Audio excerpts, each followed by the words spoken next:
So you shall begin. Okay. With the typical. This is an interview with Stephen Kende for the Virginia Holocaust Museum, Richmond, Virginia. Today is June 21, 2009. We are in the studio of the Virginia Holocaust Museum. My name is Inga W. Horowitz. Videographer is Lindsay Stone. Mr. Kende, could you please state your name and then spell? I'm Stephen Kende, K-E-N-D-E, and I was born in Humene, Eastern Slovakia, and on my birth certificate is in Slovakian is Stefan. How did you spell that? Stefan is S-T-E-F-A-N. Thank you. Stefan Kende. What is your birth date? My birth date is August 7th, 1919. My father's name was Alexander. My mother's name was Ida. And where were you born? In the city of Humene. How do you spell that, please? Humene is H-U-M-E-N-N-E. Thank you. So you are now almost 90 years old. On your next birthday, you're at 89 now. Yes. Yes. What languages do you speak? I speak, my mother language is Hungarian, then Slovakian, then Czech, then German, Spanish and English. My goodness. 1, 2, 3, 4, 5, 6 languages. Yeah.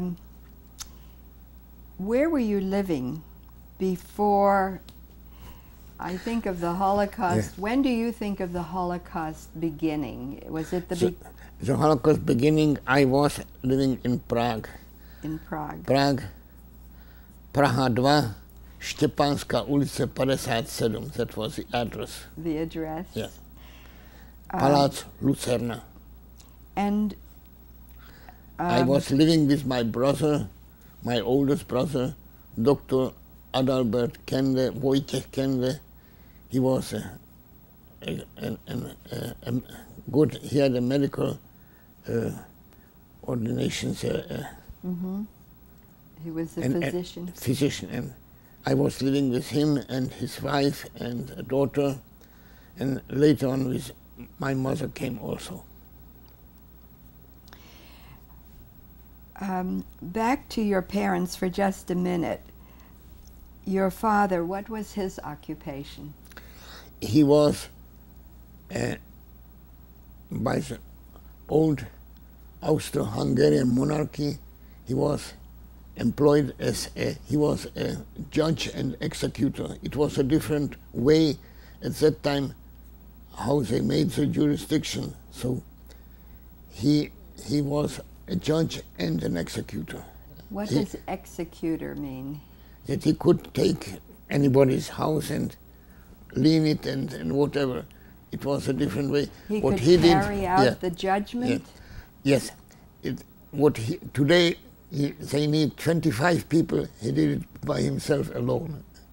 He just took 2 gendarmes, and we had the first automobiles there in Humene, and he went with them, and right there he fixed everything right on the place.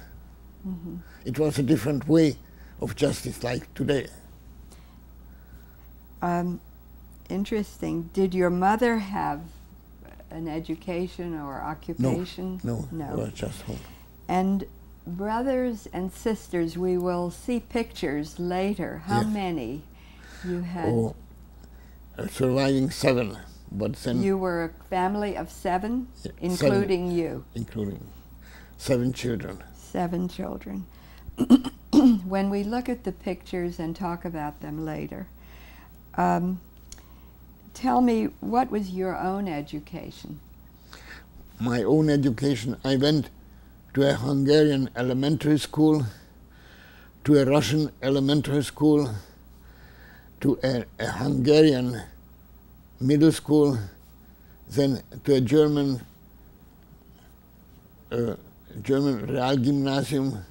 In Germany? In Prague. In Prague. They didn't want to accept me in the Czech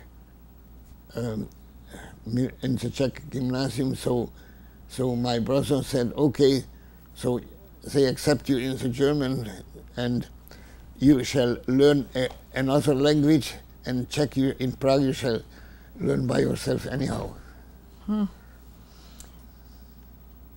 Interesting. And after the gymnasium, did you? After the gymnasium, I was inscribed the first year at the Czech University, at the Czech Karlovy University. What for medicine. What was the name of it? Karlovy University. Kadrovy? Karl, like Karlovy. Spell it, please. Karlovy? Karlovy. Yeah, we came across that name on the map. Yeah. Karlovy. But that was a different Karlovy Vary. Oh. This is Karlovy University. Karlovy University. Yes. And you did. But I wasn't. Then they said, a Jew cannot come anymore. So I had to look for some job. So you discontinued because you were Jewish. You yes, couldn't. I couldn't. Were you actually expelled, or were you expelled from the university? No, I wasn't expelled. I wasn't. They didn't let me to make the exam. I studied at home, but they didn't let me anymore. They said, okay. They didn't let me anymore make the exam. So I was working then in a factory where they made bricks in Prague.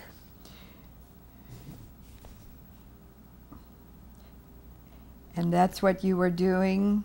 Yes. When After the Holocaust began? No, when the Holocaust began. And then I was, after then, I decided that I shall somehow, because everybody says that, oh, the war is going to be over in about a year or half a year or a year or so, so not to worry. So I was thinking, meanwhile, I went into the mountains where they were building a freeway, a new freeway from Prague to Brünn. And it was very badly paid, and just a few people wanted to go. It was hard work and not well paid. So I was thinking it's a good place to disappear a little bit, because that was the only place they didn't ask if you are Aryan or not. So I went there and worked there a few weeks, and after a few weeks, maybe 8 weeks or so, then I came home to Prague to see my mother, and my family was in Prague. And then my brother came with a novelty. You know, every few and every once they gave another ordinance something against the Jews. So first it was, they said that, oh, we shot some Jews, and some other Jews, they got 15 years of, they were 15 years of, so because they were hearing enemy radio. Listening to enemy radio. So what happened? All the Jews, they gave the jüdische Gemeinde, the Union of Jews in Prague decided that all Jews should give back the radios. Oh. So I went there, and we had a good radio. At that time, the radios were big. Yeah, short-wave radios. No, not shortwave, normal radios, but big ones, because it had 8 bulbs. Oh, and tubes. A tube radio. Yeah, tube radio. So they put always a little bit more squeezing on the Jews. Then another And ordinance. when was this? Can you give us a time frame? When? 1941. 1941? Yeah. Before that, this is after, what you're describing now was after the Russian occupation? Not Russian. Why did this happen? The German army came in on the 15th of March, 1939. Oh. So it was the Czech protectorate. I see. And Czechoslovakia was divided in the Czech protectorate, in Slovakia, which was a different state now suddenly, and Podkarpatska Rus was taken by the Russian. Automatically they just grabbed it. So Germany, so Prague was in the German occupation? Yes. Okay. I'm sorry, And what happened then, I came to visit my mother, and then my brother came with the latest ordinance, with the latest order, that Jews only can have 25,000 Czech crowns. If they have more in the bank, it shall belong to the state, it shall be confiscated. So he said, oh, you know what, we had 125,000, and we divided everybody, and you have also on your account 25,000 crowns. So I was angry, and I just said, well, thank you very much, because this way I knew that it was discovered that I'm a Jew, and I was thinking, if I'm out in the mountains, in the boondocks, nobody shall care much, because it was a very bad pay and very bad hard work. So I decided that I don't even have to go back. And really in 2 weeks I got an order to be on the railway station so and so, and then I was ordered to go to Linden by Deutschbrot Lipa, u Havličkova Brodu.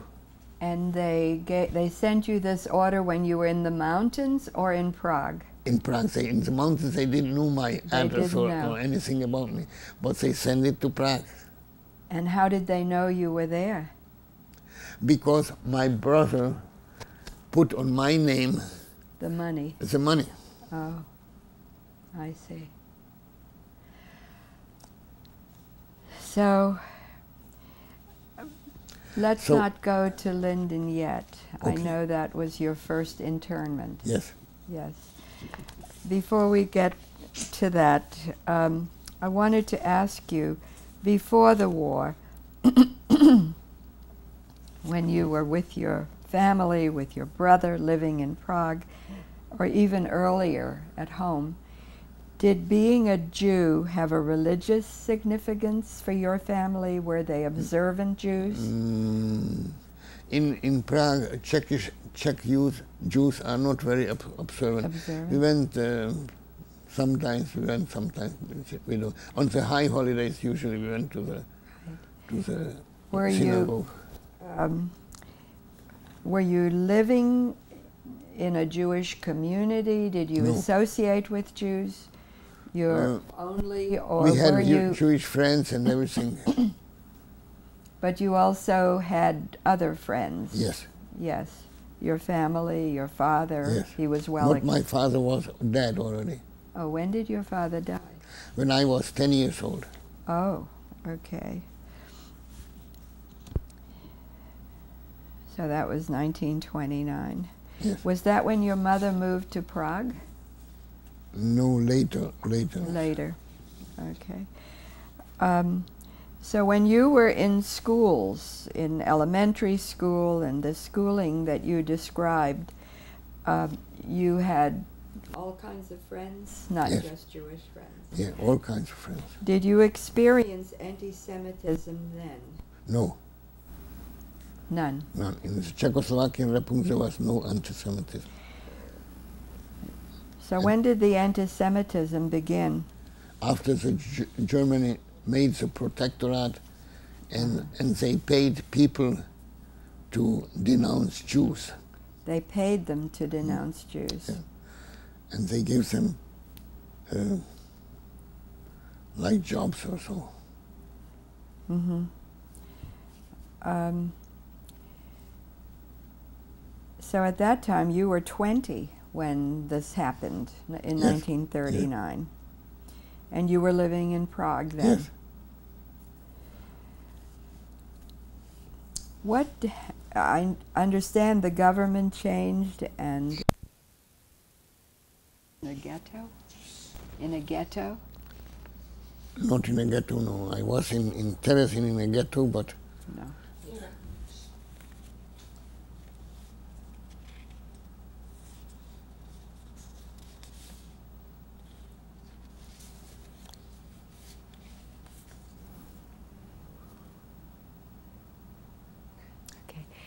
We had a little power failure and we're resuming the interview with Stephen Kende at the Virginia Holocaust Museum.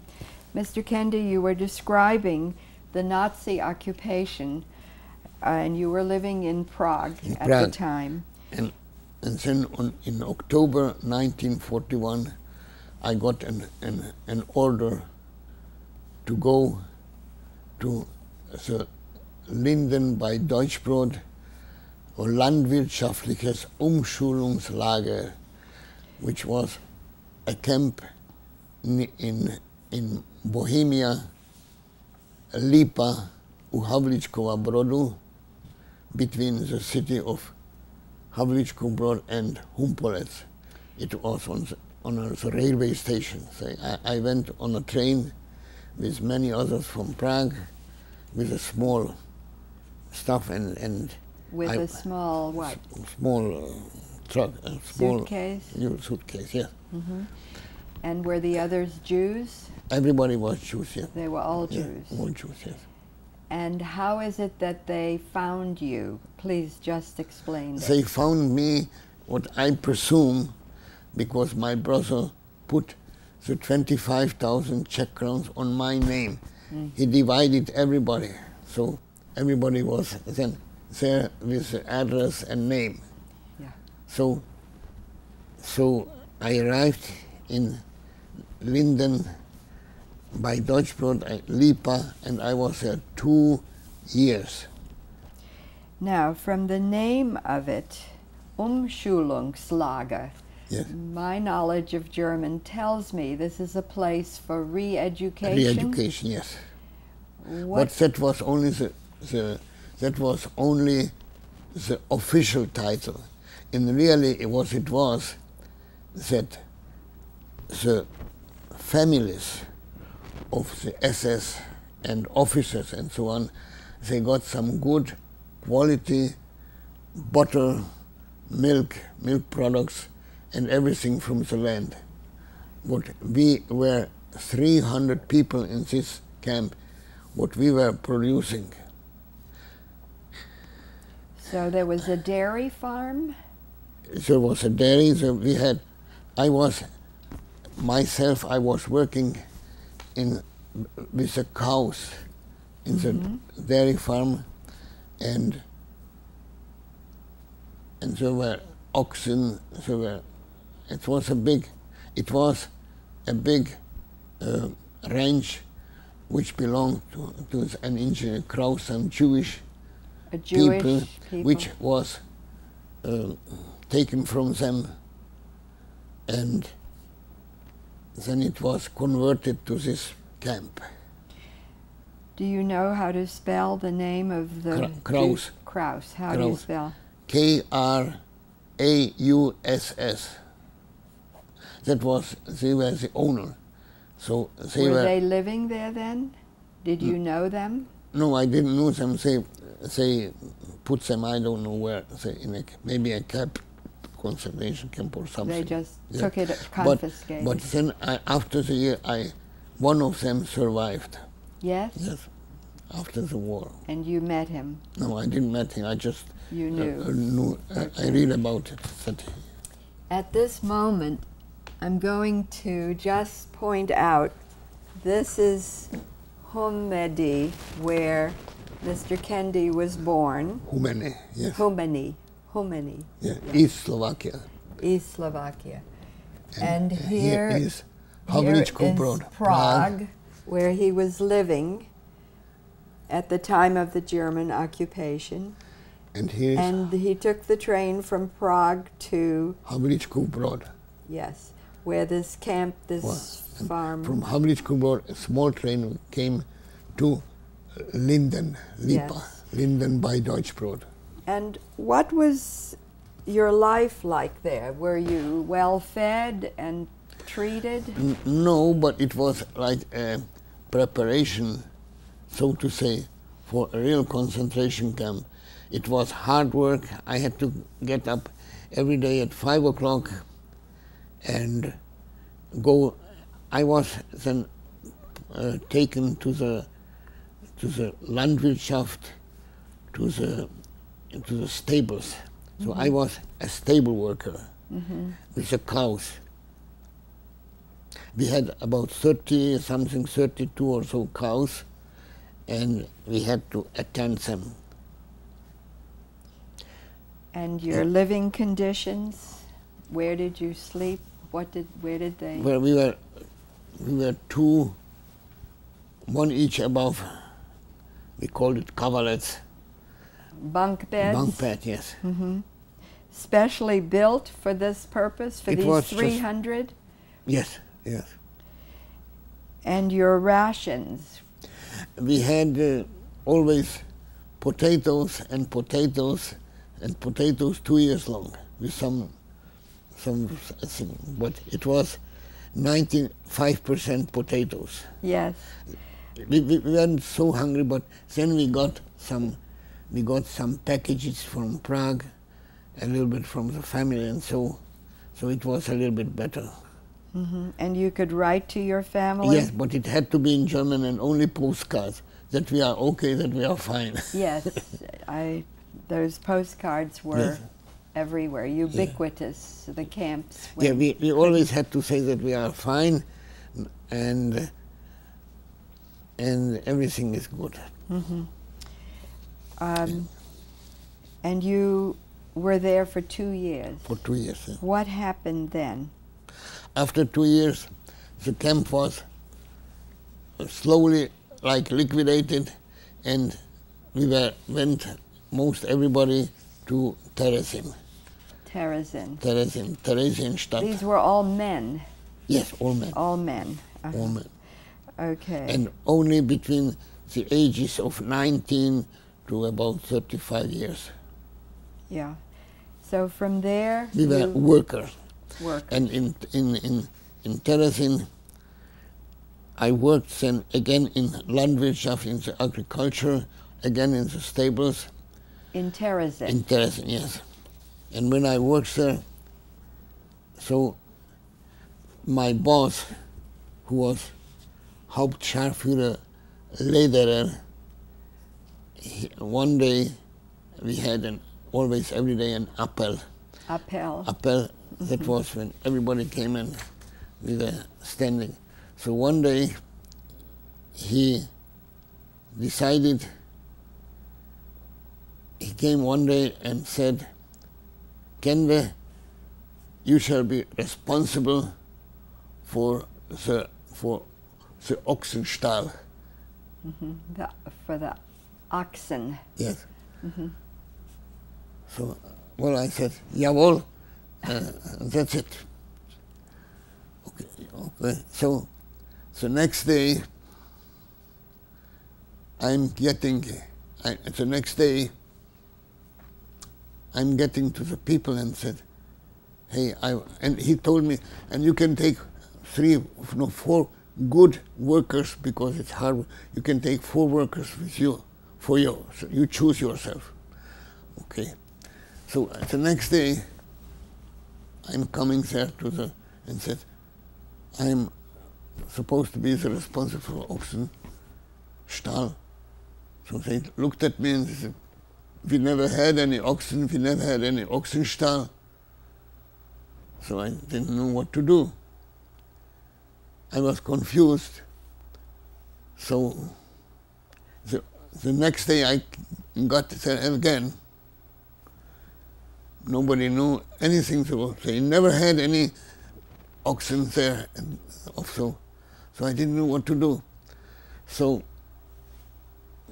in the meanwhile, I was thinking, okay, so I have chosen 4 good workers, and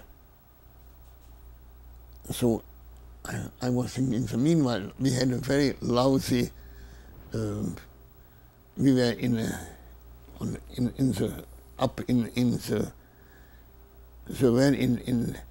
Theresienstadt, they were all the way to the ceiling, so we had some very bad accommodation at the ceiling. Mm-hmm.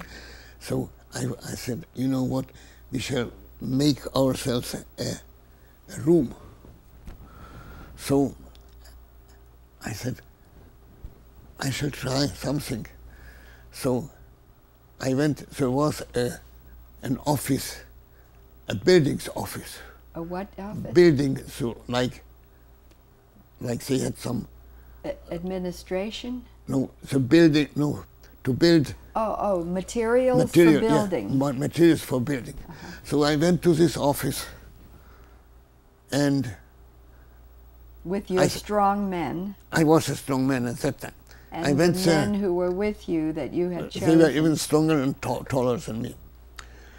So I said, I want to make a room, and I knew where, and I need this and this material, and I put down Ochsenstall Mannschaft, you know. Yeah. The Ochsenstall Mannschaft. Department, or... Mannschaft, it's like the people who work there. Yeah. Like on a... So she said, okay, fine. So come in next day or 2 days. So I went in 2 days there, and exactly what I put down, say, I need so many nails, I need so many this, I need so many bread, so many, all kinds. It was on a 2-wheeled a cart there, and I could pick it up. So I was surprised, you know. I said no, because first I was confused. Nobody. So I said, oh, there must be something about an Ochsenstall, you know. Yeah, yeah. So we were about a week building a room. Uh-huh. We needed just two sides. Bunks. A bunk, you know. Uh-huh. Privacy. So privacy. So we built that, and after about 10 days, suddenly they woke us up. Hey, the oxen are here. So we had to run, and they really came, oxen. Really? Yes. Oh, okay. And they came and in a very, very bad stage. The oxen were almost dying. Ah. So I was again very afraid, because if 20 or 100 Jews died, that was nothing. But one ox that was Reichseigentum, that was very important. Belonged to the Reich property. That was very important and very, you know, something. So we got up, we nursed those oxen until day and night, until I was lucky that none of them died. After 1 day or so, we managed them that they could get on their legs. We gave them all kinds of massages and all kinds of, like a small baby, we treated them. Out of about 12 oxen, you know, you could see that there was in place one which probably died, and they threw it out, you know. and the rest of them, they were still somehow alive. So then I was managing this oxen stall, you know, and I did it. Getting more sleep. Yeah, no, it's no. But in better I was just responsible, but I had to work like anybody else. Right. You know, but you had now your room with bunk beds and your friends. 4 people. Yeah, we had 4 people. 4 people. Yeah. So we did that, and we took care of the oxen, and they were used every day, and we were taking care and feeding them, and so we had the small potatoes. We had a special where we cooked them, so small potatoes in damp in until they were be able, and we prepared the food for them, you know, for the oxen. And after a year, then they decided in October of 1944 that they are liquidating Theresienstadt. You arrived there in 43? Do you remember? No. You stayed in Linden for 2 years. And then 1 year in... 1 year. And 1 year in... In Terezin. So then I went to a transport. It's the name of the transport is in that booklet, because each transport had a name, you know, exactly a name. It was in October 1944. Was this the beginning of the liquidation of Terezin, or had this been going on? This was the beginning. It was in about 2 or 3 weeks. They shipped all at once, you know, one after the other. One day this, next day another one, and maybe we'll see the number when we look later. Yeah. I have it on that booklet. What was my number? Yeah. What were you told before you were deported? Nothing. They didn't say. You have to appear at such and such, and your transport number is this, and that's it. Were you in fairly good condition at that point? Yes, at that time, yes. You had eaten some of the potatoes yourself? Yes, from the oxen. Yes. Okay. Describe being... I remember on the trip. I had a friend, and I gave him a corn, 1 corn. Corn? Yeah. So he said, well, you know, in Europe, before the war, they didn't eat the corn, they gave it just to the pigs, and so. Yes. So he said, I'm not a pig yet. Okay, so I said, fine. But then in about 2 weeks, there was more hunger. And he came, hey, Stephen, can I have a corn? I said, no, I don't have any. I just had 1. So then he would wanted to eat something. Yeah, yeah. So the transport, what was it like? The transport, we went in closed wagons. We went from Terezin to Auschwitz. Do you know how many days? How long was that? It was from the morning on until over midnight. We arrived around midnight or so. So it was over a period of 1 long day. Yes. And there was Joseph Mengele, and he asked everybody. So I said, how old are you? I said, I'm 25, and I'm an electroschweißer. Everybody has said, what is his profession? And it was Mengele himself? Yes, Mengele himself, it? Yes. Yeah. And what is an electroschweißer? A welder, electro welder. A welder? Yes. Were you a welder? Yes. Oh. I had, I already, you know, I had like a premonition, and I said, I was a student, but that was not good. Not you know? good, and you knew this. And agriculture was also not very good because there was nothing special, but Schweizer electro-welder, that was good. Needed. And it helped me later on. Yes. So I say we had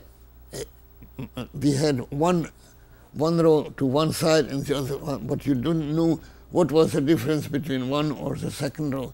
One row, then later on we knew that it went directly to the crematorium, and the other row we went to have a shower. The shower was also so fixed that it could be gas or it could be water. Oh, really? And even in this, when we went naked into the shower, I was figuring out, they say, oh, you just lay down anything and you can take with yourself your shoes and your belt, nothing else. So I was thinking, how can you wear 100 people put down one to each other? I was sure we don't come back again to this place. And that was true.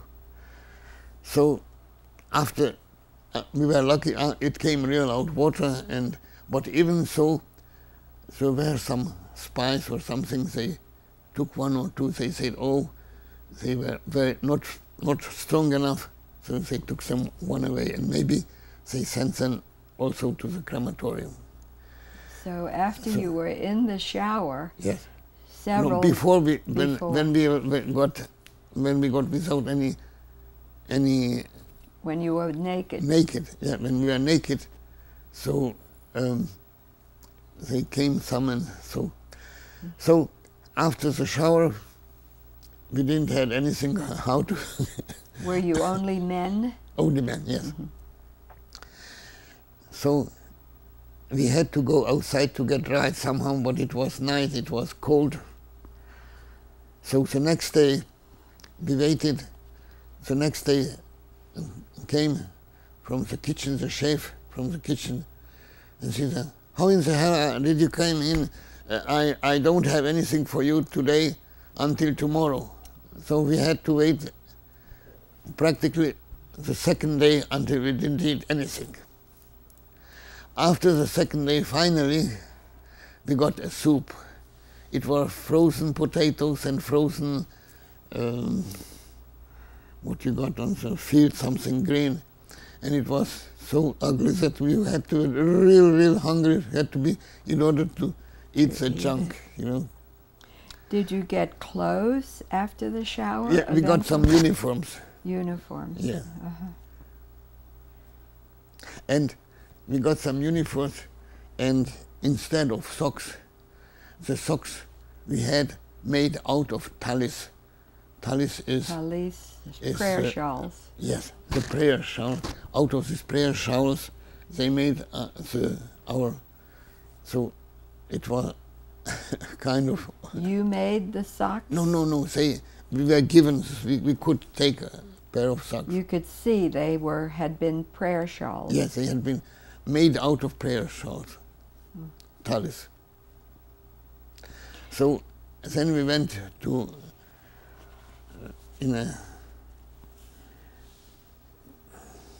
what we call it. So we went to when there were three bunker beds, three different, one above the other, bunker beds. So I was there more than a month, and then finally it was hard work there, but nothing to do. We took bricks from one place to another place, a kilometer away on a little car, and then next week we brought them somewhere else. It was just, to do, and we got one soup a day, and in the morning a coffee, which was not coffee, of course, chicory, and one soup. And a very small piece of bread with a very small marmalade and a very small piece of margarine. That was our daily, what we could eat. And after about almost 2 months, one day there came a German civilian man with a nice leather outfit. A civilian? Yeah, a civilian with some SS. And she said, "We are looking for metal worker." Metal. So between about 1,000 people, you know, there were 1 or 2 metal. So okay, so went away. You were a metal worker? I was a welder. Mm-hmm. It's a good thing you were yeah. kicked out of medical school. Yeah. So the next day, they come again. Who is metal worker? So I said, how stupid they are. They were here yesterday. Oh, you didn't say yes the first day? No. They only, there was about 1 or 2 of between 1,000 people. So it began, I was suspicious. And I had a very good friend there who was very strong. Martin Schön was his name. Mm-hmm. And I told this Martin Schön, come, we shall go. And he said, no, he is not a metal worker. He shall shoot me. I said, no, I shall help you. I have a diploma. I had a diploma of that I made the exams. I took about a 6-week course in that. Mm-hmm. So he didn't want it to come, fine. I couldn't convince him, so I went. And then they called this is going to be Transport Meuselwitz. So they asked anyone, what is Meuselwitz?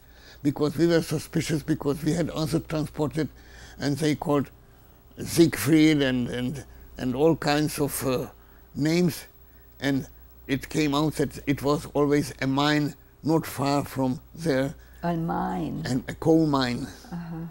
You know. Very hard work. Very hard work. And you know what they did? They just lasted about 2-3 months, and they were called what we call Musulmans. Yeah. People who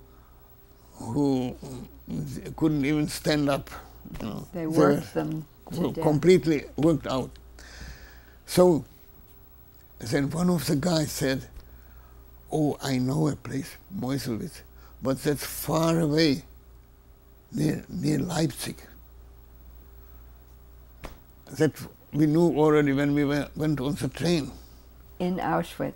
In Auschwitz, but we went already on the train, and they said, okay. So we came on the train, we went through Dresden. Mm-hmm. We stopped in Dresden, and when we were standing on the railway station in Dresden, so came a big alarm, a tremendous big alarm. Alarm? Alarm. Uh-huh. You know, that they are coming, attacking the railway station and everything. Oh, from that there was an air raid? Air raid, yes. Because they bombed Dresden, yes. so. So what happened, so the first people who ran away were always the SS, those who were, you know. The guards. The guards, but not our guards, but the guards who were on the railway station. They went into the a bunker. They knew where to go. So we had a good Czech locomotive driver, and against that everybody should go in bunker, he put full damp, and we ran out of the station with them. And we looked back after we were maybe 2-3 kilometers away. We looked back at the station, and we see that the station was bombed. And we just, you know, you see the big dust, like a big dust and smoke on the, you know. So we looked back. So practically, he saved our lives and his own life. Yes. You know. Yes. So then later on, we went really to Leipzig. We went to Leipzig, and we got through to Meuselwitz. What kind of train was this? It was a railway train, closed. With seats? No seats. No. Oh, you had to sit on your... Again, a cattle car. A cattle car, yeah. Oh, yeah. Okay. Yeah. How long was that trip? That it was... I think we arrived in one day. very early in the morning, and we arrived maybe the same day. Okay. No. Now, we arrived in this Meuselwitz, and we noticed, they told us there was a working camp where Italian people were working. But at that time already, it was 1944, end of October. No, end of October was when you got to Auschwitz. So this was already That was beginning of 45. November. In October I got there. Mm-hmm. Maybe it was September I got there. So anyhow, it was the end of 44 when it was at November, I think 44 November or so. So we went into a camp where before there were Italian workers. Mm-hmm. And in that time, somehow there was a break between Italy and Germany, so they sent them home because they were not anymore reliable, or they didn't want to do any more the work. So we had to do their work. So in Meuselwitz there was Hassag-Werke. Was what? Hassag, that was the name of the company. Oh, Hassag? Hassag. How do you spell that? H-A-S-A-G. Not Hapag. No, Hassag. A-G. H-A-S-A. Hassag. Right. Yeah. And you worked in this company for them. We had a camp and we worked there. Mm-hmm. So first we worked, and we were making bunkers out of cement, so people could go in, and aerate them. Then we had to some steel iron. We had to work, so bad work, heavy work, to carry those steel iron and from one place to the other, etc. And then beams, like steel beams? Yeah. Rods? Rods, yes, rods. Steel rods. Then later on we knew that this was a factory for Panzerfaust. For what? Panzerfaust. That was a German something invention that they gave it to children and they threw it on the tanks so it would blow up. Oh, grenades? Yes, it was like a grenade. Grenade, yes. Okay. But they called it Panzerfaust, and they were manufacturing it there. Oh, so they did need metal workers. Yes. They actually did need. They need, yes. Mm-hmm. But what happened in the meanwhile, they couldn't use us as metal workers because there came an air raid again, So the first air raid, it was a funny thing. First it was that lots of people, it was machine guns, from the airplane, machine guns, all machine guns. So what my job was, with another guy, was what happened, they put the people who died from our camp and I don't know, maybe from us also. So they bombed and strafed your camp. Yeah, we had to carry the dead ones. They put some black, something involved in a black sheet. Cloth. Like cloth, and we carried them. So in one of them, I was so tired, and the other guy also. I said, how come we can't? It's so hard. We had to carry them about 500 yards, and we couldn't. Well, so once then we took off the cloth, and we noticed that there are 2 corpses in each one. 2. One above the other. That it was so heavy. So heavy, We had to carry 2 corpses each time. So then again... Who were the dead? So the dead were somewhere, whatever, we didn't know from where, but from our camp was also quite a few. People you knew were killed there? Yeah. What happened to us in my bunker, not in my, where I was located, we were lucky there was sand around. So a bomb came down and blew off our ceiling. Your roof? Our roof blew off, and the funny thing is we are all full with sand and everything, but we are still alive. You know? Yeah. That was. Then came another air raid, and the funny thing was, in this second air raid, we had some SS, you know, the SS men were somewhere from Serbia, and I don't know if they were not real, but they were very, as they said, oh, you don't worry, we have still more than a dozen balls, we can shoot you 10 times, so don't worry, we don't have to be worried. We have more than 10 rounds of ammunition for you, yes. So you don't worry. So if you don't do the work, we will shoot you. Yeah, yeah. I see. But the funny thing was, very funny. The incredible thing was that in the next air raid,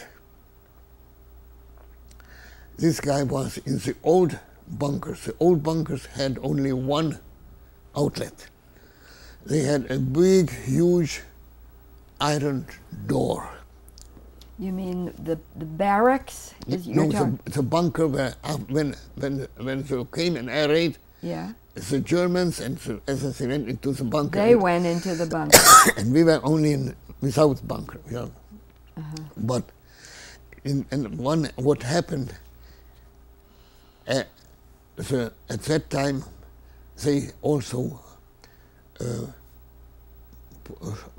they dropped so-called magnesium bombs.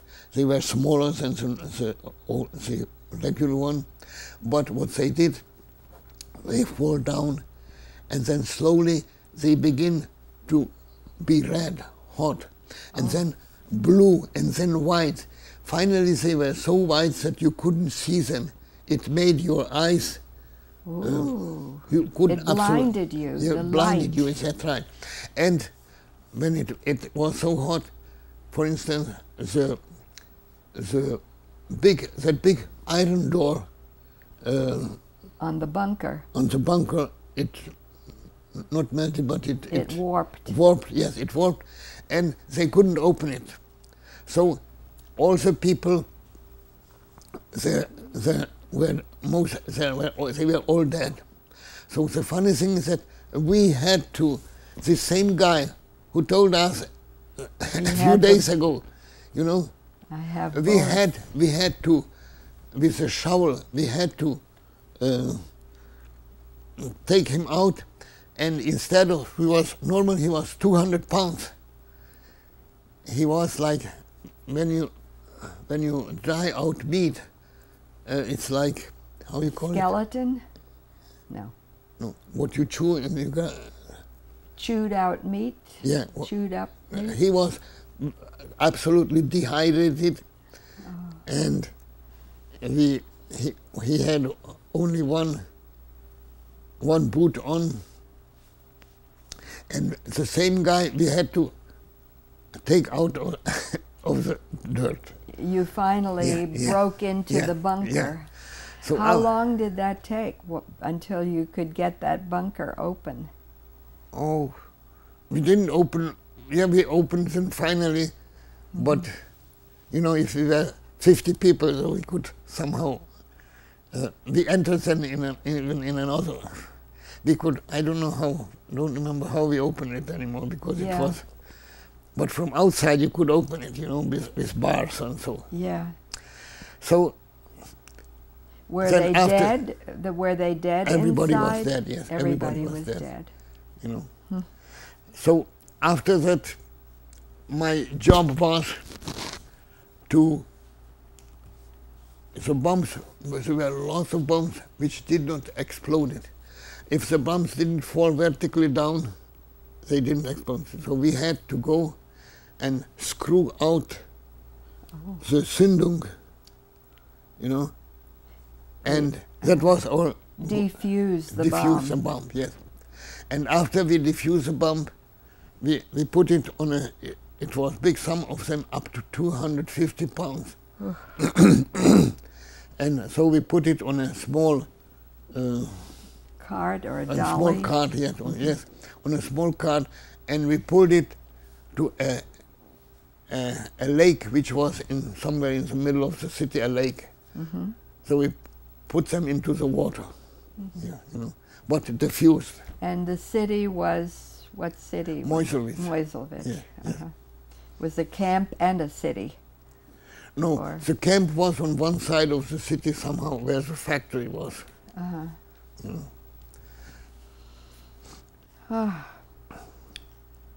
So after that, I did, even so, there was like one day we were digging usually once a day, and You were what, doing once a day? one bomb a day, you know. You were doing Yeah. this with We one had, bomb a day? yeah, we had to the shovel. Sometimes we had to maybe 10 feet or so to get directly. We watched where sometimes they went down quite wide away, and we had to get to the bomb, you know. So what happens then? After that, I was doing that several weeks, and then one day, when it was already, nobody could do anything, the factory was so bombed out that nothing could be done. So came an open train with coal. Coal? Yes, we loaded down the coal on the railway station, and we had to go inside into the same open car.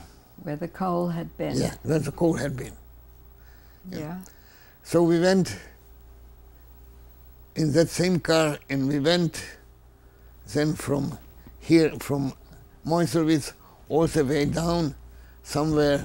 I can show it to maybe No, on we'll the map. look at the map Map. later. We're going to Okay. trace your route. I think it'll Okay. be better if we Okay, do. Tell us so we now. went on this train, and I think about the second day when we were on the train, we came to the border of the Czech Republic, that was at the time called Protectorate, and by Klingenberg, which is it's Klingenthal. Klingenthal, it's a small city on the border, and we were bombed out. Next to us was a military train, and it was our train. And we were looking like from the machine gun, they were shooting, and they couldn't decide which train they are shooting both ways. Yeah. So we were looking up, and there came one plane after the other. In my wagon, also died one. So after the bombardment, then they bombarded the locomotive. The locomotive blew up, and there were lots of dead between us and between the two trains. What condition were you in at this point? What was your... I was, my condition was, I was thinking, okay, if I die because of an iron, that's okay, that's a normal death. But I didn't want to die because of the SS, So after that, we could come out of the train, and our our job was again, we made a big, about 10 feet by 20 feet, big hole in the garden of the railway station. Instead of they had flowers, so instead of the flowers, we made a big hole, and in this big hole, our next day, we went all around several hectares, acres, and we picked up pieces of people. Pieces of people. You know, even people, even animal pieces, all kinds of pieces. So that's what we did.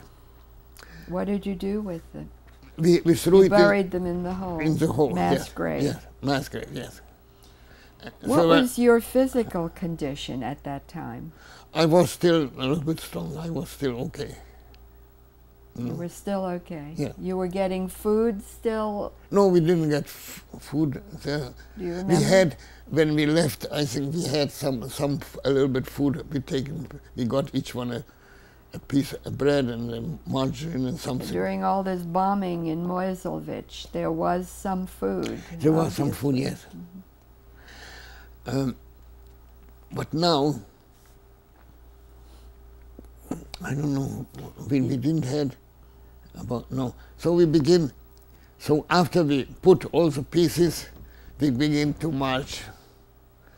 We didn't know where to march, so we were 5 people marching, you know, 5 people marching on the street, on the highway. Were you with a guard? Yes, we had a guard, of course. So when we were marching, each row had 5 people, you know. 5 abreast. Yes. So that was after you did the burials. After we did. There was still some guards around. Yes, and so they just said, "Okay, now we march." So we didn't know what we marched. I observed there was one guy in a curve. He ran away, and he was, and between the trees, he ran away. So the SS shoot after him, but he was hiding between the trees, so he couldn't, and he was right away running fast, so he missed him. Several times he shoot and nothing happened. So I noticed that he ran away. So I said, I am going to be the second one. So I watched and I told the next one, you know, I took a place on one side of the 5 people, where it was near. And so I was thinking, I just need about 3 seconds. That's what I need, so nobody would look. And then I did, like I fall down into a ditch next to the street. Next to the road. Into a ditch. But what I did after I fall down next to it, I immediately began to turn myself, below under the bushes. So if he shoots, he wouldn't shoot. I wouldn't be there anymore where he shoots, you know. Oh, I see. So I was turning until I roll. You know, in a row. So the funny thing is, nothing happened. So I waited until they marched everything far away. So I then came out of the bushes. I said, okay, what now? Then I realized that I didn't know where that. I realized I don't know where is north, where is south. Where do I go? So there was a mountain there. So I decided I should go up the mountain and look over, and then I shall know where. So I took the whole day to go up. It was real far up. And then I was very disappointed, and it was cold and cold. And there where I got my 2 ears frozen, they were white. If I would have taken my ears in my hand, I could have taken them off because they were so frozen white. What about your feet?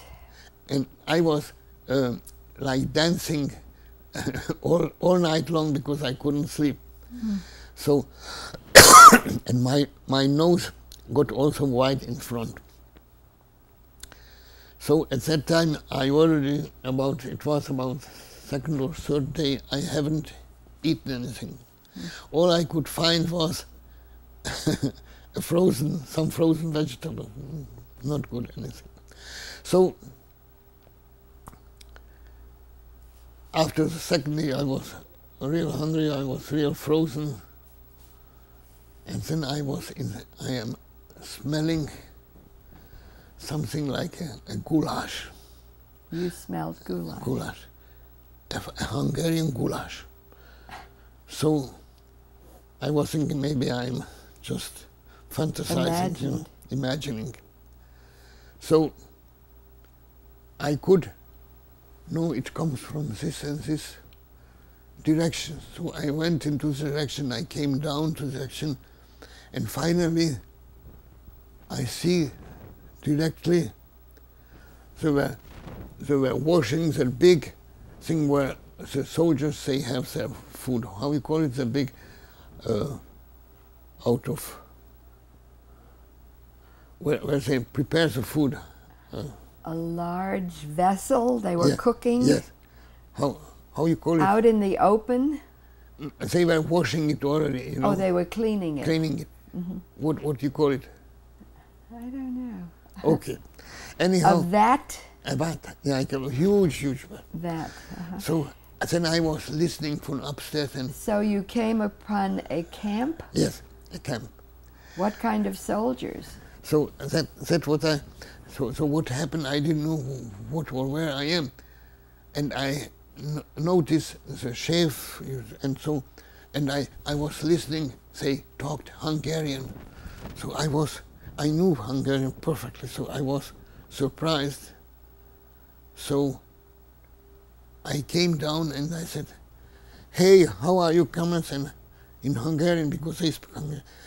You know what, I'm a Czech worker, I'm passing by.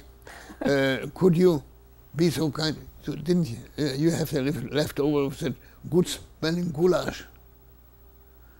So they looked at me around, looked at me, and didn't say anything. So I said, something must be here wrong, you know. Something must be completely wrong. So I said, okay, so thank you, I'm on my way. No. So they made a circle around me. You wait. Okay, so I waited. Were they in uniform? No, they were in the kitchen like chef. Chef. You know. So, but then I waited a while, and in a while, there come about a dozen of them in a fancy uniform. I have never seen such a uniform in my life, and very, very fancy, you know, very like. And they tell me, you know what, we are going to march. I said, okay, we march. I was so frozen and so hungry that I didn't care anymore. Whatever happens, happens, you know. I didn't care anymore. So we marched into the city, and the city was Kraslice. Kraslice. Spell. Kraslice. Okay. Kraslice. What country was that? It was Bohemia. Bohemia. It was the Czech protectorate at that time. Also Czech protectorate then. So we went there after about, I don't know how long we marched, and now because I was, so okay, so we went there, and there came an old guy who was a German, a president municipal, and so those in very bad German, those Hungarians, they didn't know well German. In a very bad German, they said, so, okay, we catch this guy, and we think he has escaped from the concentration camp March, which last day passed here by, last 2 days passed, 2-3 days. So okay, so he said, okay, fine. And he had an old policeman, 65 years old, and he said, okay, you watch him. So after, say, and so where was this that they turned you in? It was in this town. It was the what? Where did they take you? Out of the town. Where did they take you in this town? To the To this crisis, they were, I think, what you call it, the town hall. The mayor? The mayor, yes. That's to that's the mayor. Yes, yes. Okay. So the mayor... He left you with the 65-year-old policeman. Policeman, yes. Mm-hmm. And then I told the mayor what kind of payaso, how you say a payaso, you have here. Those are not those funny soldiers. I said, that's not true. They didn't catch me. I went there because I wanted something to eat. I see. And so he laughed at me like I was right, you know. So anyhow, I was standing there, I don't know how long, for hours with them. And after that, the old policeman said, okay, we have to march back to the... Fine. I said, fine, good. So I was thinking, this is good. An old policeman, I was there in my 20s, I was very eager, very... You felt still strong. So I said, in the worst place, we shall fight about his pistol, either him or me.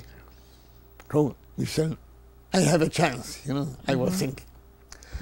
So, but we went out of the city, so the old policeman began, because I was perfectly in German at that time, good German, so I told him, and he told me that he had 2 sons on the Russian front, and they are not satisfied, and so. And then it began already to get dark. I said, look, it's going to be dark. What are you going to... No. Did you turn you over? Yes, I said, I can testify that you turned me over. Good. So to this where? Where was he taking you? To the transport, which already passed days ago. Oh, I see. He was supposed to take you to the march. Yes. Yeah. Oh. So he said, okay, I testify you took me to the march. So he went back and I went on my way. So I got so easily rid of him. So hardly I left him, I was walking and I see an old man. He was very fragile and he was very old. He was fighting with the cow, servicing the cows. So I went there, oh, come on, you don't carry. I helped him. So I helped him, and in about an hour, we finished with the cows, the work. I knew at that time very well because I was in the stable working. You've done that too. Yeah, I have done that. So he said, so the guy said, okay, what do we know? I would like to invite you to eat something, but we only have coffee and bread and butter. Only. I didn't have bread and butter. I didn't have already, I don't know how many years. And real milk and coffee. So I said, okay, fine, don't worry, no butter. So we went and I ate a good big coffee and bread and butter. And he said, well, where are you going to sleep? I said, no, don't worry. So I slept with the cows, and it was the first time I slept. I was thinking about it was warm. So the first time when I woke up, they were licking, the cows were licking my legs. So good. So in the morning again, we had to work with the cows, you know, to milk the cows and give them food and clean them and everything. So I did that. You know. And after that, we had again breakfast, coffee again, and bread and butter. It was very good. I even took a small piece of butter into my pocket, and bread, butter in my pocket.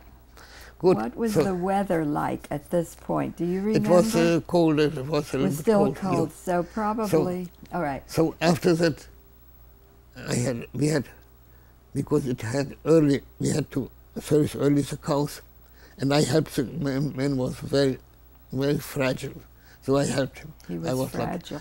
Lucky. But then another guy came who was gathering the milk from everybody. So I see, and I said, "Where are you going?" "Oh, I'm going to this." I said, "Good, I'm just going there," because I was afraid to stay there. So what happened? I said, "You know what? I don't want to work so hard. Give me your uniform." Not the uniform, sir. He had out of leather, a very dirty, full of milk, a leather melantal, how you call it? A vest? A vest, something like it. No, not a vest. It's a long one. Like an apron? An apron, yes. So he gave me, I took his apron. I said, "You sit down and you don't work so hard. I shall do all the work." So that we went through and picked up all the milk, and we went out of the city. And when we came out of the city, there were always two soldiers on each side. They were watching. So one said, "Oh, you have a good helper." He said, yes, that's my helper, yes. So we didn't have any, because otherwise they were asking for papers, and I didn't have papers, I didn't have any money, I didn't have any ID, nothing. So we come to the city. Today it's called Sokolov, and I looked and watched from far away that the people were going, because the railway was already bombed out. So the only way you could go on the bus, and people, about 100 people, were pushing each other to get to the bus, and the chauffeur was saying, "No more, no more, no more." But everybody wanted to go to this bus. So I was figuring, in such a bus, it's impossible that they can have a ticket. So how can they control the people? So I said, I shall take the bus too. So I took the bus, and I gave thanks to this guy and said, I'm going to take the bus. So I pushed with the other guys, push. Finally, we got in, everybody, So he closed the door, and nobody could go in and out. And we had a trip of about 2.5 hours from there to go to Karlovy Vary, Carlsbad. Carlsbad. So after about, we went like sardines completely. So at Carlsbad we arrived, and the first thing is, at the station where people were coming out, there were some SS men, and they were ID. I didn't have any ID. I said, okay. So people were anxious to go, and I said, I didn't have any hurry. So I was very conscious. Go ahead, please go ahead. So it took quite a while, maybe half an hour, more than half an hour, because they were looking at each papers. And those who had not very kosher papers, they put it on one side. But they had papers at least, but I didn't have anything. So I was wondering, what should I do now? I was thinking, okay, this is the end. So I was looking, because people already went away. Under the seat were big irons, when the truck, you have to change the tire. It's a big iron. I said, I should take this tire, and I couldn't even get my eyes away from it, and at least I kill one, and maybe I can kill another one, so I can go into into the other side, very content. There were 2 SS men? Yeah, yeah. So, at that time, I was waiting and waiting, and there were only about 10, 20 people more left. And suddenly there comes an alarm that there's an air raid. A tremendous air raid was. So then I noticed the first people who run away were those SS men. They ran into the bunker, the first one, and we heard already the bombs were falling immediately. After the, I was pushing all the others, okay, let's go to the bunker, let's go to the bunker. You know? So in that confusion. In that confusion. You. So again I was lucky.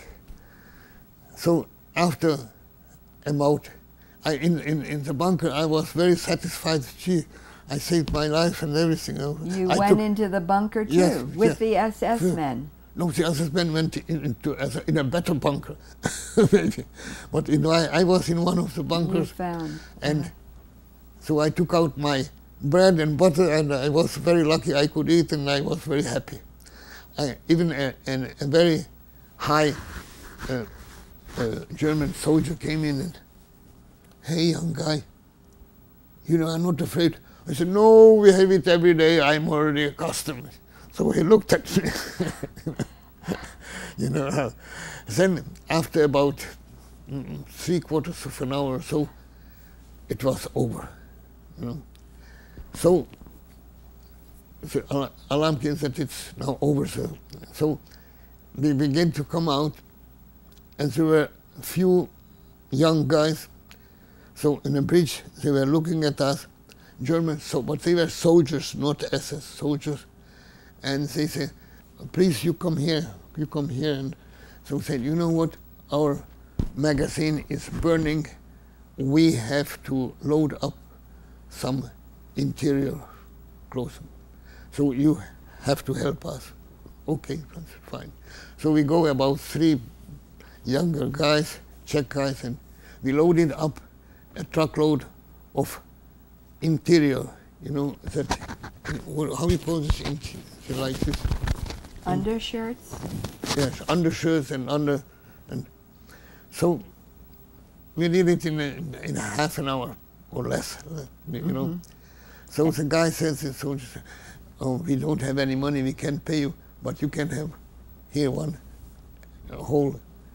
What were you wearing at that time? I was wearing downstairs my uniform from the Buchenwalder Außenkommando, and upstairs I stole away when we were doing the bombs.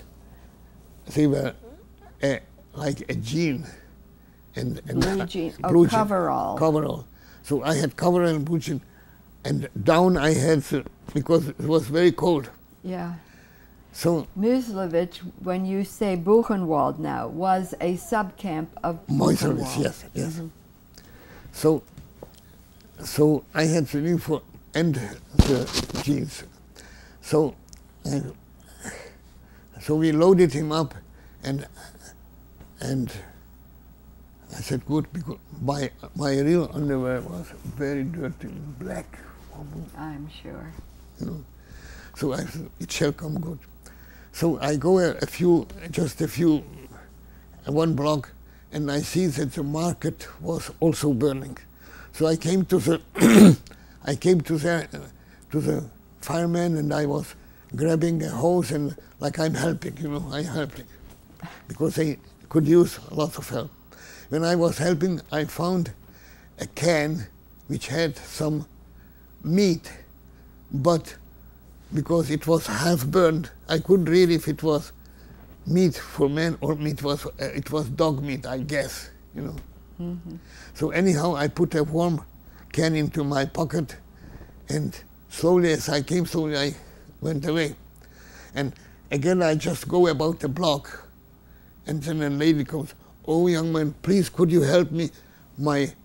It's burning my apartment. It was a nice building, but in my apartment, could you help me?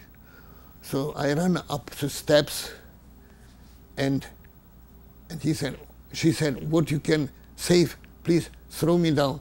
So she had a trunk, I had a trunk, and taken in everything. Mostly I took what to eat because I was hungry. So I left it was a very good, they had lots of crystals and fine stuff, real fine stuff. So I threw it down, and I couldn't come down already through the steps, so I had to climb outside on the window sills. I climbed and jumped down, you know. And so when I jumped down, so the lady said, okay, young man, you know what, I pay you well. Would you take me, please, to the hotel? And at that time, paying was nothing, so you couldn't buy anything for money. And then she mentioned bread. Oh, bread. I was immediately ready because I said, I have here a can. No, I can't have bread and can. Oh, that was good. Okay, so I took the trunk and we marched through the city until we got to, it was a real elegant, very nice place, a hotel. And so we marched with the lady to the hotel, and she stayed there. So the owner of the hotel looked at me and asked, oh, and how about you? And I'm a bombed out Czech worker, and I'm passing by and I'm going home. And he said, you know what, young man, look, we don't have any electricity, we don't have any water. Would you help us a few days out? And he said, you can have your room upstairs, you know, because we don't have now a lift boy or anybody. It was about 6 or 8 stories high. It was an elegant place. I said, okay, fine. So my job was to take everybody a small, from the Carlsbad, natural hot water. In Carlsbad? In Carlsbad. I took from the wells, I took everybody warm water so they could have water to wash or whatever, you know. It was real mineral water, you know. Mm-hmm. Yes. And that was my job. After my job, after I took to everybody, then I brought some water for myself, and I was taking a bath. I found the soap and everything. I was taking a bath for 4 hours, and I was so black, so dirty. I said, I shall never be able to get this off. But finally I did after about 4 hours. And then I took my old, anything I had, it was black. So I threw it out, and I found something to put on. So the next day I come down and say, hey, you look different. Yes, I said, because I was working with a fireman and bombing, it was bad. So, would you mind, can you have breakfast with us? Oh, sure, so I have. So I was then immediately I looked nice and clean, so they took me like a worker, you know. So I was there working a time, and then in about a week or 2 weeks, they had water and electricity. So my new job was to go out. I got a bike to go out of the city into the bakery, because the boss of the bakery lives there, I guess, and and somehow I had to bring about 8 or 10 breads to them on the bike. Mm-hmm. You know. So they were the normal breads. So then I even got some kind, because I said, look, if I go outside. So they gave me a paper with a big stamp. I just showed the stamp and I passed every time in and out. You know? You had some kind of an identity from the hotel. Yes. So, but one day, after about 2 weeks or so, one day when I'm coming with the bread, the owner's wife was waiting on the corner and said, you know what, we had some problems. One of those officers got drunk and wanted to shoot his wife and himself. So the wife, I don't know if she threw out the pistol or hid it away. So he was angry and he got all the Geheimdienst coming down and everybody they ID'd and everybody they checked out in the whole hotel. So the wife told me, you know what, when everything is clear, I shall come and tell you. Okay, so I waited in about an hour or two. She came back, now it's clear. But so there had been a murder in the hotel. I don't know if it's a murder, but something. I think the wife threw out his pistol or something. So, and everyone had to clear out of the hotel? No, everybody had, they closed the hotel and everybody had to show his papers. Oh. And if anybody who was. I see. It was. They were looking for a suspect. For a suspect, maybe, yes. Okay. Okay, so after that, and then the next days, they came always from the outside, from the land, a guy, a German guy. He brought them on the black market. They were selling butter and milk products, cheese, and some meat. So he brought them from then, and they paid him well. You know. You stayed with the hotel? When I was staying in the hotel. But then the hotel owner, he knew that I was not kosher, so he said, you know what, you would be better off if you would go out away. It was outside in the boondocks. You go out with him, because there were not so many SS people around and so. So he said, I didn't got any salary, but you can keep the bike. And so I was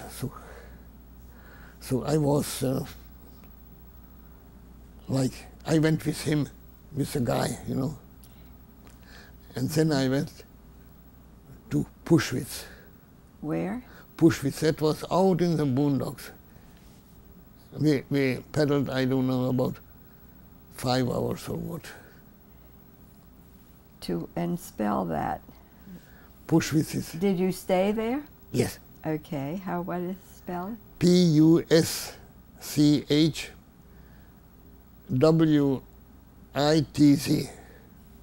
It was a small something. Yes. So I stayed there almost until the end of the war. Of the war. And you just made your way there by being helpful and. Yes. Were you ever in a DP camp? No. Okay. What amazing. And no, we still have time. Yes. Okay. I have some things, we have to wind it up. We want to go to that too. After the war, when the war ended, you must have been how old? 1945. 1945. You were 26. Yeah. Okay. What then? Briefly, through your life. Briefly, then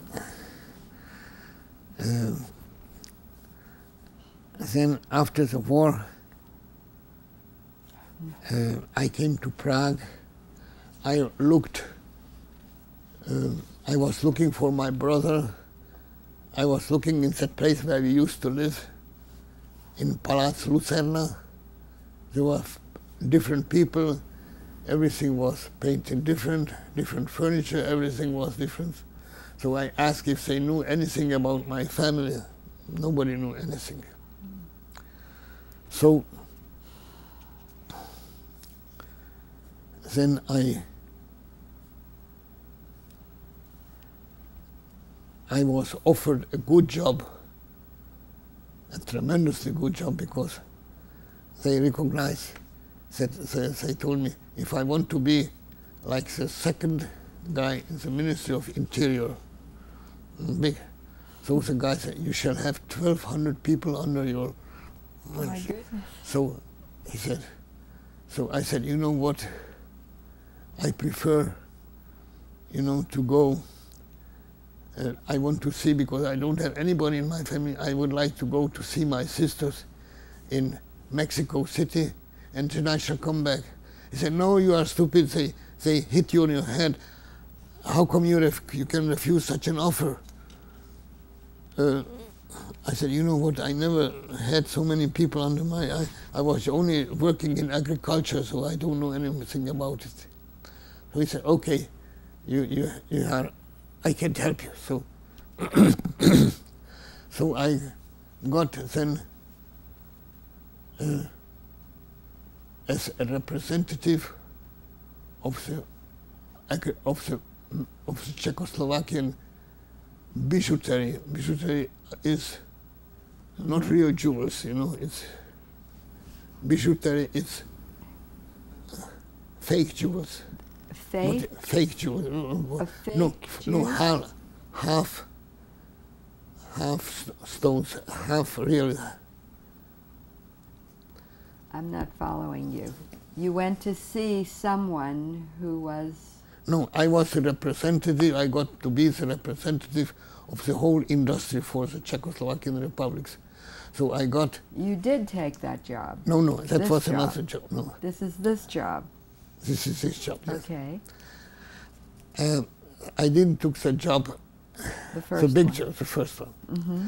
So I came into Mexico City, and in about a year and a half, about a year or so, I'm getting a postcard from this guy who offered me that big job.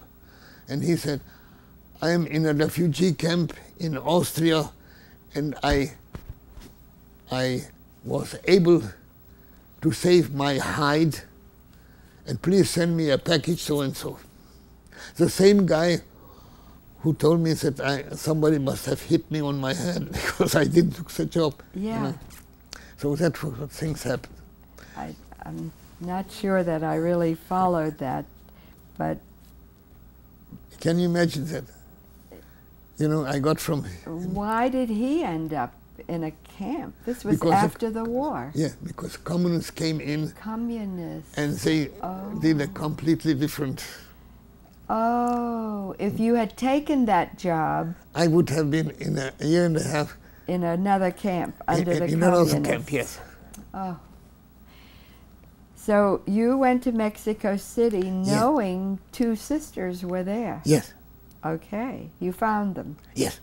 Okay. And stayed there? And stayed there, yes. So I stayed there, and again I had a different job to do. First I began as one of my sister's daughter's husband told me, well, you can come and if you can help us something.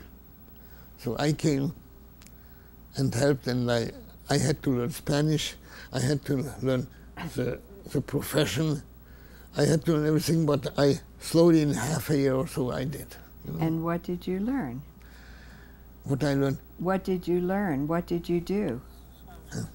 I had to learn the merchant. It was an iron business. Mm-hmm. So all the names of every piece of a connection or so, they have their own names. A different name. Mm-hmm. So I had to learn all that. But I did it in about half a year or a year. Was it like a supply business? Yes. People came? And so I had to weld and to cut very heavy irons. And I had a diploma for that, so I could do that, you know. Yes. You know. So after about the second year or so, the guy who was in charge, so he went on in pension, so everybody was, okay, so I'm the one who, because he knows, Esteban, he knows everything, so I knew everything, so I was... Esteban became your name yes, there. Yeah. So I was in charge of everybody. And I was there several years. Then I got married. Who did you marry? I married a girl from Tijuana. From where? Time. From Tijuana. Iguana? Tijuana. But they lived there in San Isidro, on the other side in Mexico. So. What was her name? Eva. Eva. Okay. Then we had 4 children. And we went there, we lived there. Then I came to, then I opened a furniture business in Mexico, in Ensenada. Ensenada? Yes. And I was there many years. And now, then I retired. Now I'm a retired man. You're retired and you're living in? I'm living in San Diego. In San Diego? Yes. And what brought you to Richmond? I have here a daughter. She has also 3 kids. So. And her name? And her name is Nancy Samloff. How do you spell her Samloff last name? Samloff. Samloff. And so where were your, yes, go ahead. She is a member of here, you know. Of the museum? Yeah. And where are your other children? My other children are in San Diego. What, tell me, just names, your names of your children. Patricia, she's married Kushner. Patricia Kushner. Yes. And then Carlos Kende is my son. Carlo? Carlos Kende. Carlos? Yes, Carlos Kende. And where does he live? Also San Diego. And then Susan Kende, also San Diego. That's why you live there. Okay. And Susan is not married? No. Okay. I think we should get to your pictures. Okay. Is there more? Oh, there are a few questions I have to ask you. Sorry. Can you make a... Yes, we will.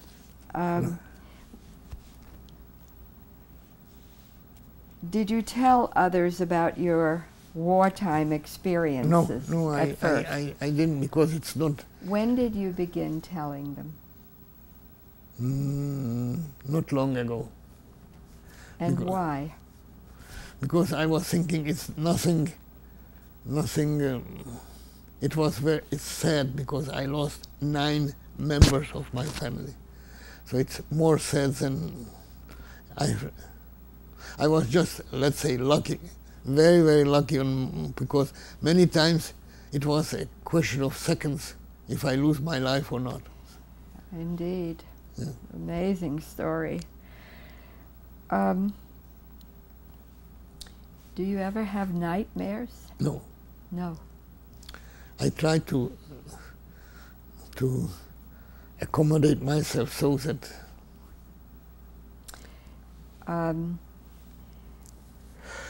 what one lesson do you think we should learn from remembering the Holocaust? well, that it should never happen again. Anything else?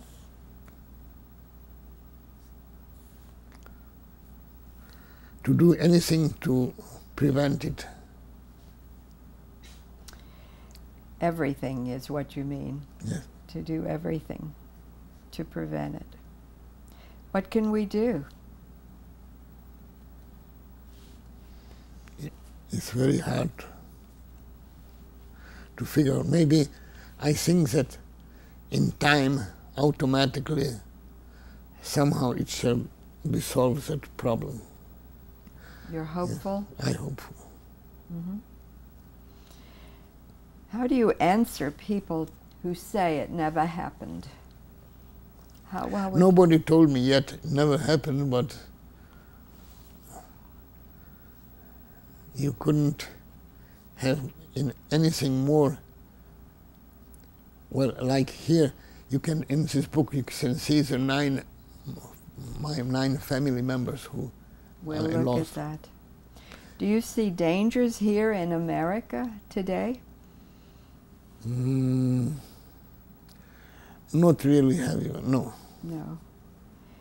Do you have any last memory you would like to share?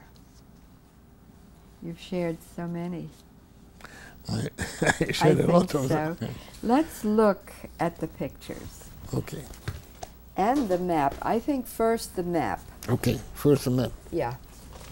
We're going now to change this. Where I was born is Humene. Yeah, let's not. It's here. If you can stand to the side, let's see. Okay.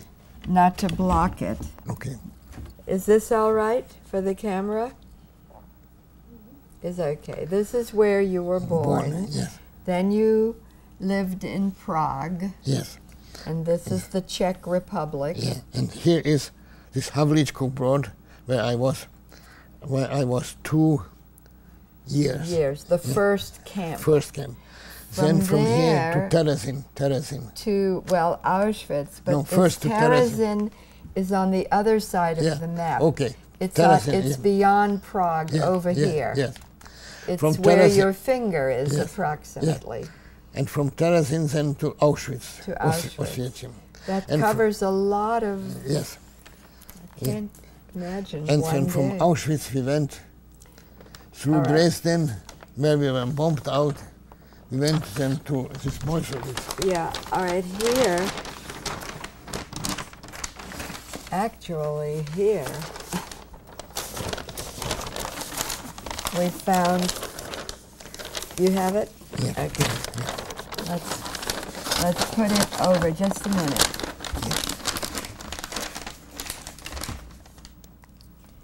Okay.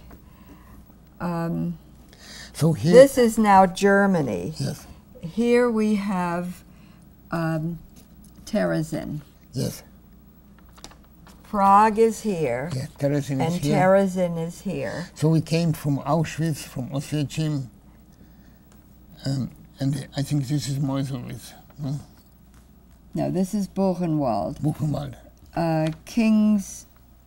Klingenthal. Klingenthal is in where I escaped from the death march and walked. This is Muslewicz. Okay, is that how you pronounce Meuselwitz. it? Meuselwitz. Meuselwitz, yes. Was a subcamp of Buchenwald. Yes, Look yes. how far away it Yes, was. yeah. There were subcamps all around Yes, Buchenwald. yes. So from Meuselwitz, you were marched to Klingenthal, and that's where you escaped. Yes. And then Karlovy Vary, that's Carlsbad here. No, that's Carlsbad. Yeah. This is where you worked in the hotel. Okay, so you covered a good deal of territory. Okay. Now, let's, this is the first camp where you were. Yes. The Linden. Linden, by Linden, yeah. Between Havlíčkův Brod and Humpolec.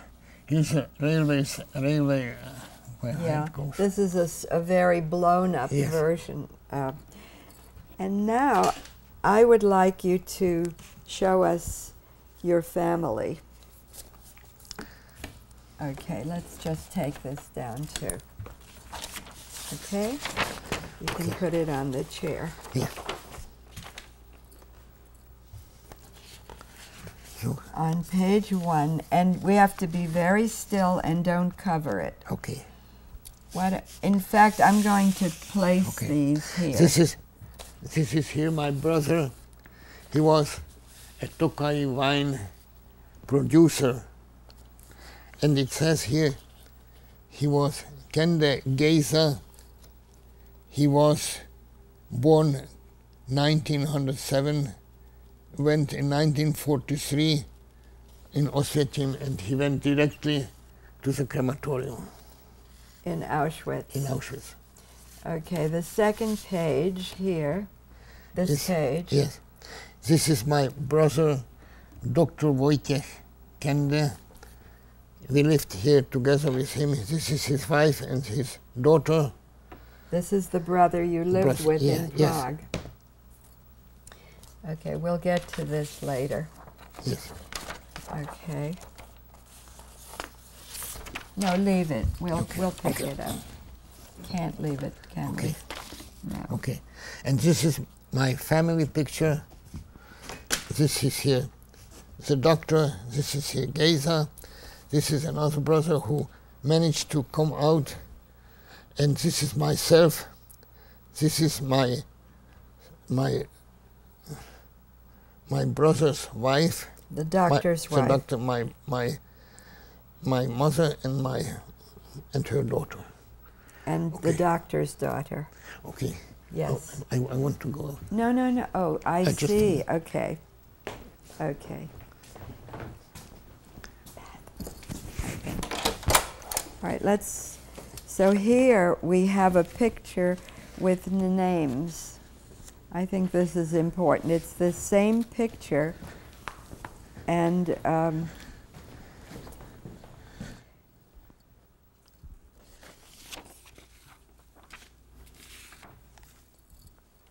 these are the names of the people in the picture.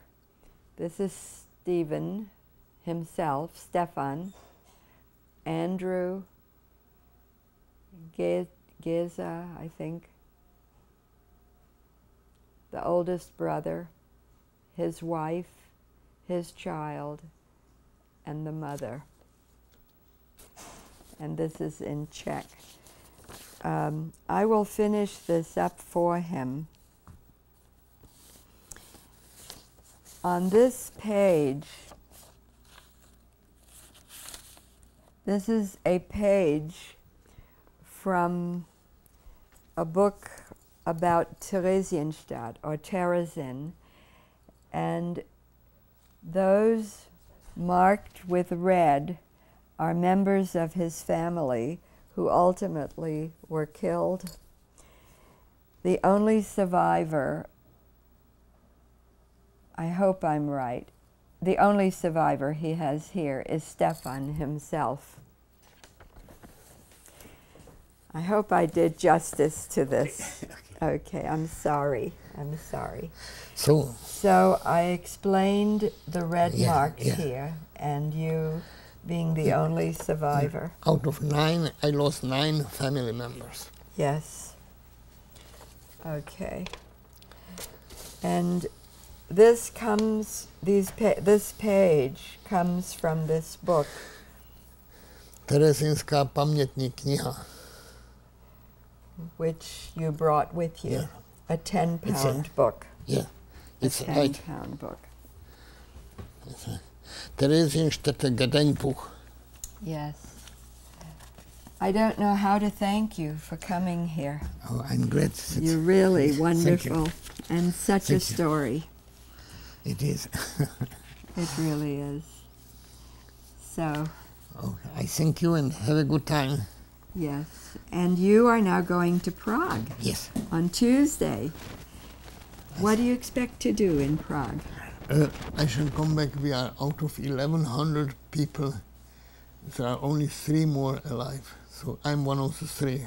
1,100 who were in this Linden, Lipa. The first camp. Yes.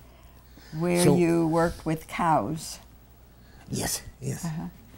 So you're going to a reunion. From the 1,100 people after the war, we were left around between a little bit less than 50, 40-something people alive. Out of the 40 people since 1946, now we are alive 3. 3. And we all are about 90 years old. So from the 1,100... No, we are the last 3. there were 40 survivors Yes. of the war. Yeah. And of those 1,100, 300 came from your town, or in that transport, the first transport? From Prague. From Prague, Yeah. right? Yeah. But altogether on that place you were 1,100. 1,100, yes. Mm-hmm. What would have happened if you had stayed in medical school? You wouldn't be alive, probably. Yeah. I had to be awful lucky in order to Yes. be here. Yes. Okie dokie.